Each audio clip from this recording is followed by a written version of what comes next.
अब हम उसी के जस्ट आगे चलेंगे। सपोज कीजिए कि अगर ए का रेंज अगर है अल्फा से बीटा, तो अगर आपसे पूछा जाए कि स्क्वायर रूट ऑफ ए का कितना होगा, तो हम सिंपली कहेंगे square root of alpha square root of beta. ये हमारा रेंज हो जाएगा। ये तब होगा जब हमारा अल्फा ग्रेटर देन 0 है। जैसे या एक और इसमें हम लिख ही देते हैं, और ये हो जाएगा 0 से लेकर के रूट बीटा अगर हमारा अल्फा लेस देन 0 है। तो अगर अल्फा ग्रेटर देन 0 है तो root alpha to root beta, और अगर हमारे पास अल्फा लेस देन 0 है तो 0 टू रूट बीटा। एग्जाम्पल देखिए, जैसे ए का वैल्यू मान लो लिखा हुआ है 5 से लेकर के 9 तक, तो स्क्वायर रूट ऑफ ए कितना होगा, तो सिंपली हम कहेंगे कि 5 का स्क्वायर रूट 9 का स्क्वायर रूट। आपको पता है पहले से कि 9 का जो स्क्वायर रूट होता है वो 3 होता है, तो 3।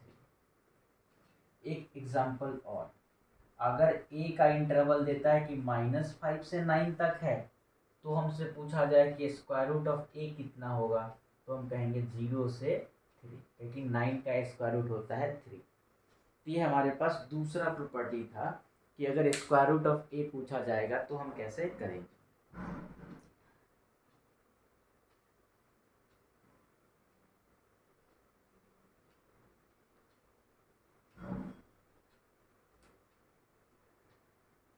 इस पे क्वेश्चन देखिए,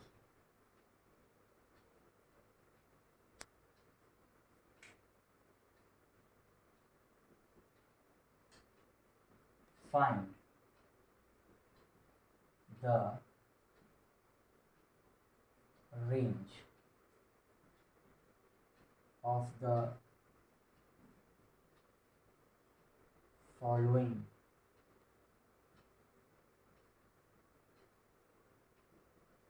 एक्सप्रेशंस। पहला, f of x is equal to square root of sin x। f of x is equal to square root of log x to the base e plus 3।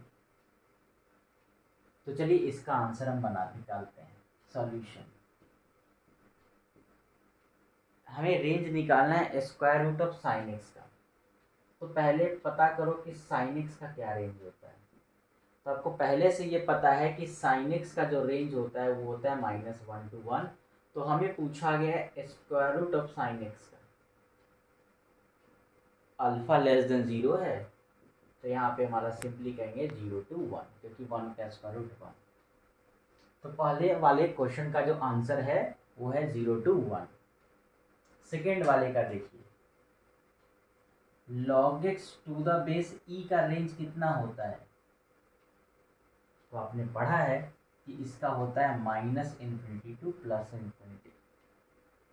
3 हम ऐड करना है यहाँ पे। log x to the base e का अगर हम 3 add करके पूछोगे तो क्या हो जाएगा, तो -∞ में अगर मैं 3 ऐड कर दूं तब भी -∞, और अगर +∞ में 3 ऐड कर दूं तब भी। लेकिन हमसे पूछा गया square root of log x to the base e plus 3 का, तो -∞। तो ये तो भाई अल्फा लेस देन 0 के लिए बात कर रहा है, तो सिंपली हम कहेंगे 0 to ∞। 0 पे क्लोज्ड, 0 चल जाएगा, 0 चलेगा, 0 से पहले वाला नहीं चलेगा। तो इसका जो रेंज हो गया वो हो गया 0 to ∞। अब हम लोग बढ़ते हैं मेथड नंबर 2 पे। हमारा मेथड नंबर 1 कंप्लीट हो गया। तो मेथड नंबर 1 को सही से समझिए और इस पे क्वेश्चन ट्राई कीजिए, हम लोग बनाएंगे भी question. Method number 2,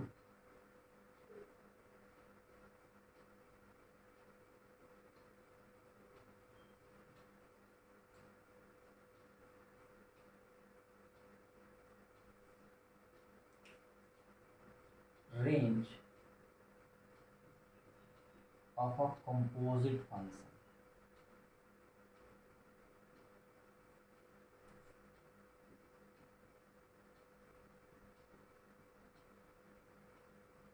range of a composite function.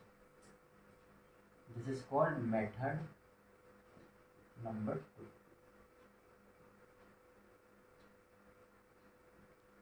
तो हमारा ये मेथड नंबर 2 है कि range of a composite function. क्या कहता है रेंज, क्या होता है कंपोजिट फंक्शन?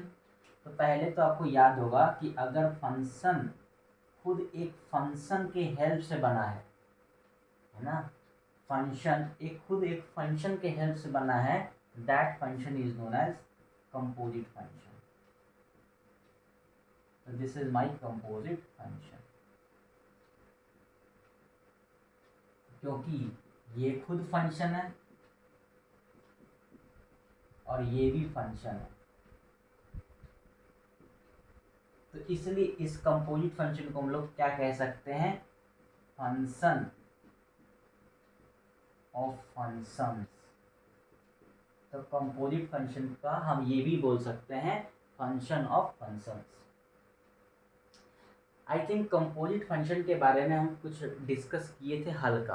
कंपोजिट फंक्शन हम पढ़ाए थे फंक्शंस वाले टॉपिक वाले में। अभी वो पूरा लेक्चर कंप्लीट नहीं हुआ है, वो हम कंप्लीट कर देंगे, टेंशन ना लीजिए। तो वहाँ पे भी हम बात किए हैं कि कंपोजिट फंक्शन किसे कहते हैं। वहाँ पे हम लोगों ने फॉग डिफाइन किया है, गॉफ डिफाइन किया है। यही चीज़ है फॉग, यहाँ पे भी लिखा हुआ है FOG, fog, F of G है कंपोजिट फंक्शन। तो हम कंपोजिट फंक्शन का रेंज कैसे निकालते हैं तो उसके बारे में समझिएगा। स्टेप नंबर 1 कैसे कैसे हम रेंज निकालते हैं, इसके बारे में स्टेप हमारा सुनिए। स्टेप नंबर 1 है हमारा कि जो हमारा gx फंक्शन है ना, आपको फाइंड करना है, फाइंड रेंज ऑफ gx। अगर आपको कंपोजिट फंक्शन का रेंज निकालना है तो अंदर वाले फंक्शन का आपको रेंज निकालना है। स्टेप नंबर 2, ये जो आप रेंज निकाले हैं ना, gx का जो आपने रेंज निकालना है, इज ट्रीटिंग, इसको ट्रीट करना है एज डोमेन। किसके लिए डोमेन? तो gx का जो रेंज है उसको ट्रीट करना है डोमेन। किसके लिए domain? Domain is treating as a domain for f of x। आपको f of x के लिए आपको इस gx के रेंज को आपको डोमेन के लिए मानना है। मतलब gx का जो रेंज है वो डोमेन का काम करेगा fx के लिए, f of gx के लिए नहीं, fx के लिए। तीसरा स्टेप क्या करना है? तीसरा स्टेप क्या करना है? Draw graph of f of x, और आपको f of x के x का ग्राफ बनाना है। और स्टेप नंबर 4 आपको ये करना है कि find range of f of x under treating domain. जो आपने डोमेन माना था उस डोमेन के अंदर आपको रेंज निकालना है। ये हमारा पूरा का पूरा स्टेप है कंपोजिट फंक्शन का रेंज निकालने के लिए। तो अभी हम क्या करते हैं कि एक क्वेश्चन आपको हम देंगे मतलब इन द सेंस कि हम आपको भी बताएंगे और यही सब हम स्टेप यूज कर रहे होंगे।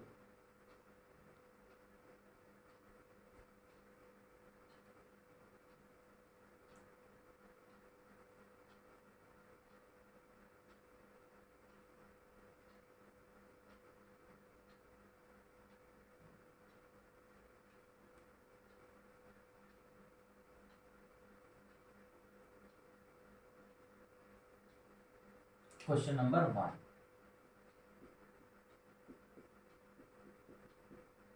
Find the range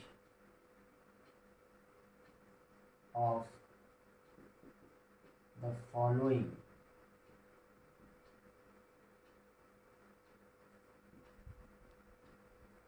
function. पहला f of x equal to sine of fractional part of x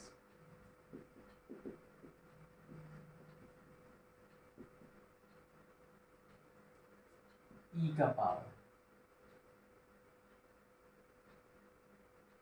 signum of x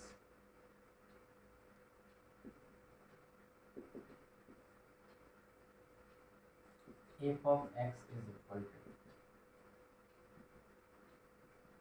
sign x plus cos x.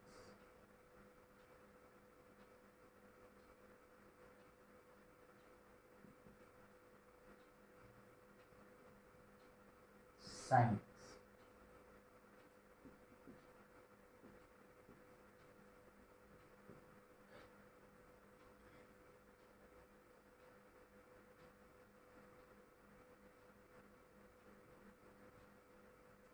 तो मेरे पास 4 क्वेश्चन हैं कि sine of fractional part of x का रेंज बताना है, ई का पावर सिग्नम ऑफ एक्स का बताना है, greatest interior of sine x का बताना है और log fractional part of x to the base e का रेंज बताना है।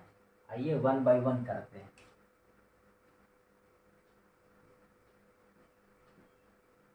तो sine of fractional part of x, इसका रेंज निकालना है। आपको कंपोजिट फंक्शन याद है, अभी जस्ट किए, एफ ऑफ जी एक्स। हमें अंदर वाले का रेंज निकालना है, तो हमारा ये काम करेगा एफ एक्स का। यहाँ पे एफ एक्स का काम कौन कर रहा है, साइन एक्स, और जी एक्स का काम कौन कर रहा है, फ्रैक्शनल पार्ट ऑफ एक्स। ये sine of fractional part of x जो है ये 2 फंक्शन से बना है, एक बना है साइन एक्स और दूसरा बना है फ्रैक्शनल पार्ट ऑफ एक्स। क्योंकि ये x के जगह पे हमने फ्रैक्शनल पार्ट ऑफ x रखा है, तो साइन के इनपुट में रखा हुआ है फ्रैक्शनल पार्ट ऑफ x, तो अंदर हमारा gx और हमें अंदर वाले का क्या पता करना है, रेंज। और वो जो हम रेंज निकालेंगे उसको हम मानेंगे डोमेन fx के लिए। तो फ्रैक्शनल पार्ट ऑफ x का रेंज निकालना बहुत बड़ी बात नहीं है, क्योंकि हमें पता है कि फ्रैक्शनल पार्ट ऑफ x का जो रेंज होता है वो होता है 0 to 1। तो ये हमारा फ्रैक्शनल पार्ट ऑफ एक्स का रेंज है, लेकिन हम इसको ट्रीट करेंगे डोमेन की तरह। किसके लिए डोमेन होगा, एफ एक्स के लिए। तो हम क्या कहेंगे, कहे थे कि हम एफ एक्स का ग्राफ बनाएंगे। आपने स्टेप लिखा होगा, तो हम साइन एक्स का या एफ एक्स का हम ग्राफ बनाएंगे। तो एफ एक्स का ग्राफ कैसा होता है, तो आपने साइन एक्स का ग्राफ, यहाँ पे एफ एक्स का मतलब यहाँ पे साइन एक्स है, तो हमें साइन एक्स का ग्राफ बनाना है।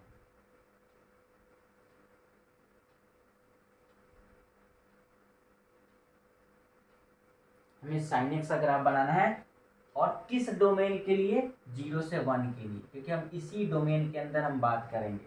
आपको पहले से पता है ये π/2 होता है। π/2 का अप्रोक्सीमेटली वैल्यू होता है 1.5, तो हमारा 1 कहीं ना कहीं पीछे रहा होगा। ये हमारा 1 के कारण यहाँ पे हमारा 1 है, ये 0 से 1 के लिए हमारा ग्राफ इतना ही कवर कर पाया है ना। वहाँ पे 1 पे ओपन है, यहाँ पे इनको जूम करके यहाँ पे हम बता देते हैं कि हमारा ग्राफ कुछ ऐसा बन रहा है यहाँ, और ये हमारा रहा 1 और ये है हमारा 0। तो इसी 0 से लेकर के 1 के बीच में हमारा ग्राफ यही बन रहा है।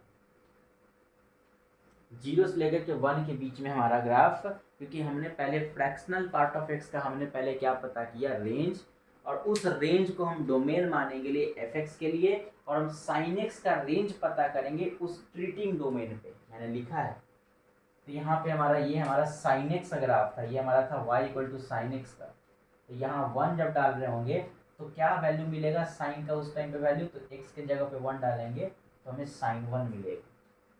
तो अगर हम 0 से 1 इस डोमेन पर अगर हम साइन एक्स का रेंज पता करेंगे तो वो आ जाएगा हमारा 0 से साइन 1। तो इसका मतलब sine fractional part of x का जो रेंज है वो हमारे पास रेंज आ गया है कितना, 0 से लेकर के साइन 1, ये हमारे पास रेंज है। तो सबसे पहले हम क्या किए कि sine of fractional part of x था, प्रोसीजर में लिखा है, स्टेप में लिखा है कि सबसे पहले हम अंदर वाले का रेंज निकालेंगे। तो रेंज हम निकाल लिए, उस रेंज को हम डोमेन मानेंगे और उसी डोमेन पर हम एफ का ग्राफ ड्रॉ करेंगे, फॉग का नहीं, एफ ऑफ जी एक्स का नहीं, या sine of fractional part x का ग्राफ नहीं बनाएंगे। हम साइन एक्स का रेंज पता करेंगे उस डोमेन पर, जिस डोमेन पे हमने जो रेंज था उसी रेंज पर हम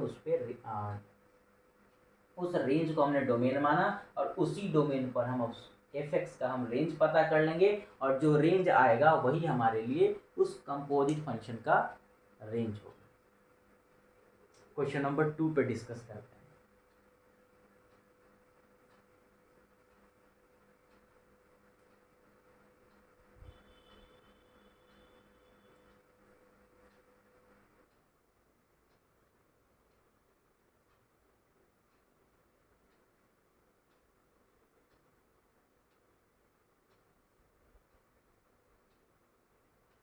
क्वेश्चन नंबर 2 है f of x is equal to e का पावर सिग्नम ऑफ एक्स।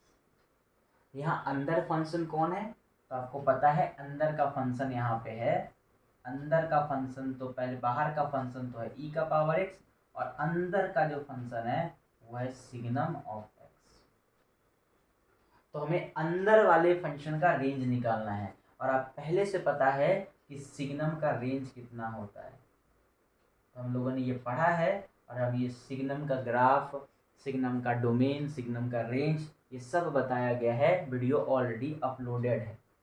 तो सिग्नम का रेंज क्या होता है, -1 0 1 डिस्क्रीट सेट आता है। ये जो रेंज है सिग्नम का, इसको हम ट्रीट करेंगे डोमेन, किसके लिए, एफ एक्स के लिए। एफ एक्स का ये डोमेन की तरह ट्रीट करेंगे और हम एफ एक्स का ग्राफ बनाएंगे और इस डोमेन पे एफ एक्स का जो वैल्यू आएगा that value is the range, that value is the range. तो हम ई का पावर एक्स का ग्राफ बनाते हैं। तो आपको पहले से पता है कि ये हमारा ई का पावर एक्स का ग्राफ कुछ ऐसे है, ये एक्स एक्सिस है, ये वाई एक्सिस है। यहाँ पे हमारे पास पॉइंट्स थे -1 0 1, तो इसके करस्पॉन्डिंग हमारे पास वैल्यू ये आएगा, 0 के करस्पॉन्डिंग हमारे पास वैल्यू ये आएगा और 1 के करस्पॉन्डिंग हमारा वैल्यू ये आएगा। ये हमारा ग्राफ था y इक्वल टू ई का पावर x।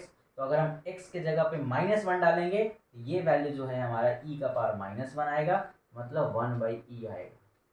0 डालेंगे तो e का पावर 0 1, आपको पहले से पता है कटता भी 1 पे ही है, और 1 डालेंगे तो e, मतलब हमारा इस फंक्शन का e का पावर सिग्नम ऑफ x का जो रेंज आया है दैट विल बी, ये हमारा आ जाएगा 1/e, एक आया है 1 और एक आया है e।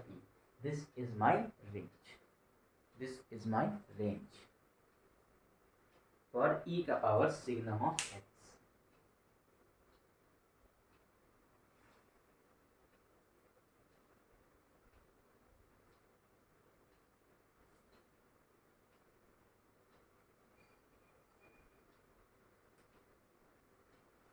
अब हम कर चलते हैं क्वेश्चन नंबर 3 के पास।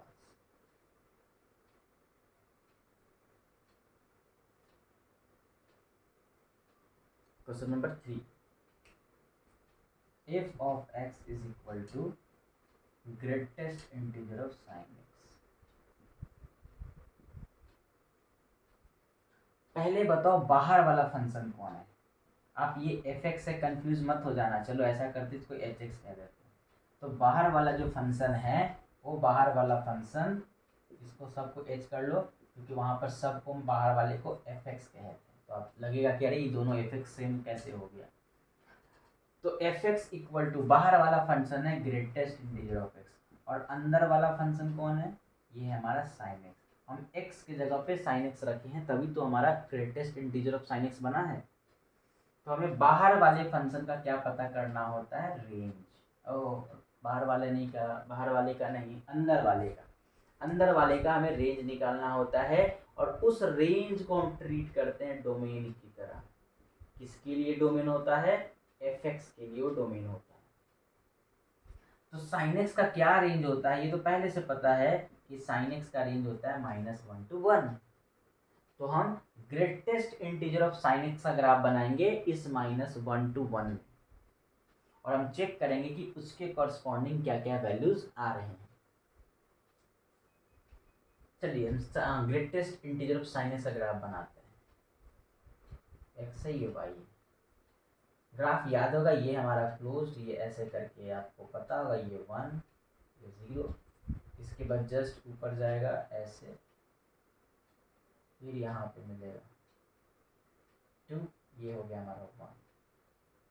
ऐसे ही अगर हम पीछे नीचे आएंगे तो यहाँ पर हमारा मिल जाएगा ओपन, और यहाँ पे क्लोज, ये हमारा जो -1 ऐसे करके होता है ना।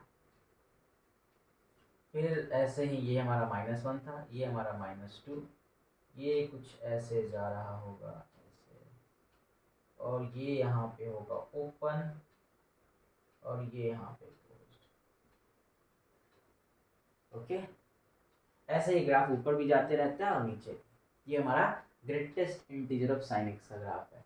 हमें -1 से 1 के बीच में देखना है, तो हमें -1 के 1 के बीच में देखेंगे तो हमारा कौन कौन सा ग्राफ आ जाएगा, हमारा ये ग्राफ चल जाएगा और हमारा ये ग्राफ चल जाएगा,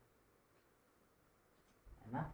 -1 से 1, ये हमारा -1 से 1 है, तो इसमें हमारा ये ग्राफ साइडेड होगा और ये ग्राफ चलेगा, और कोई ग्राफ नहीं आएगा। तो इसमें कौन कौन वैल्यूज देगा, एक देगा -1, एक देगा 0, है ना।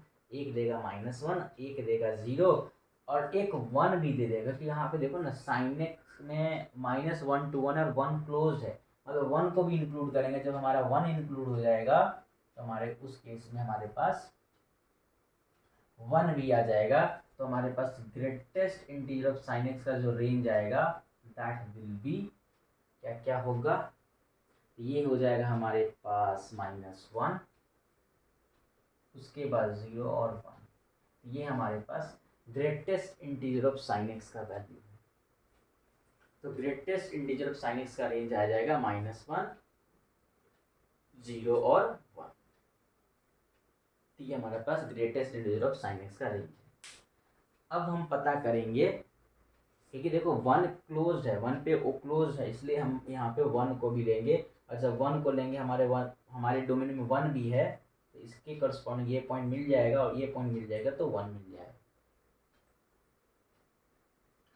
अब हम डिस्कस करते हैं क्वेश्चन नंबर 4।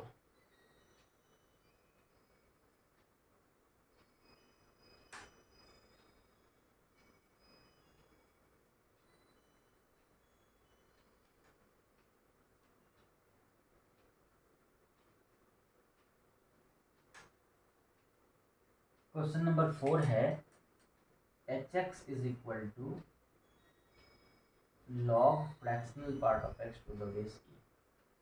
बाहर वाला फंक्शन कौन है, बाहर वाला फंक्शन है यहाँ पे log x to the base e। अंदर वाला फंक्शन कौन है, यहाँ पे है फ्रैक्शनल पार्ट ऑफ x। अंदर वाले फंक्शन का क्या निकालना है, रेंज। तो अंदर वाले का तो रेंज हमें पहले से पता है 0 to 1, उसको डोमेन मानेंगे हम बाहर वाले फंक्शन के लिए। तो हमारा log x to the base e का ग्राफ कैसा होता है, तो ये हमारा x एक्सिस है, ये हमारा ग्राफ कुछ ऐसे होता है, ये ग्राफ हमारे पास कुछ ऐसे होता है, ये हमारे पास कुछ ग्राफ ऐसे होता है।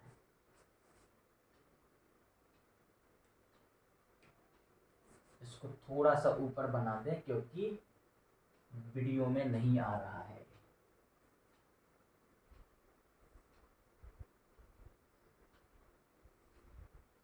तो ये हमारा ग्राफ है log x to the base e का।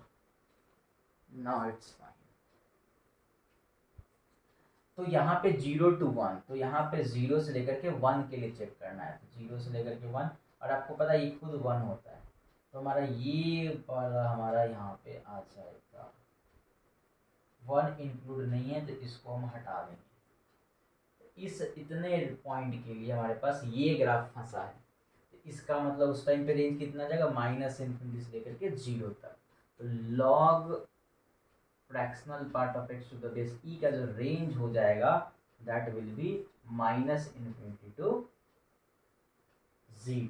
0 पे क्या करेंगे, ओपन डालेंगे या क्लोज डालेंगे, 1 शामिल नहीं है इसलिए 0 भी शामिल नहीं है। तो ये हमारा हो गया log x to the base log fractional part of x to the base e का ग्राफ। ठीक है, आई थिंक आपको समझ में आ रहा है। समझ में आ रहा है तो कमेंट कर दीजिएगा समझ में आ रहा है। कुछ डाउट है तो बोलिए, कमेंट में लिखिए, उसको हम दूर करने की कोशिश करेंगे।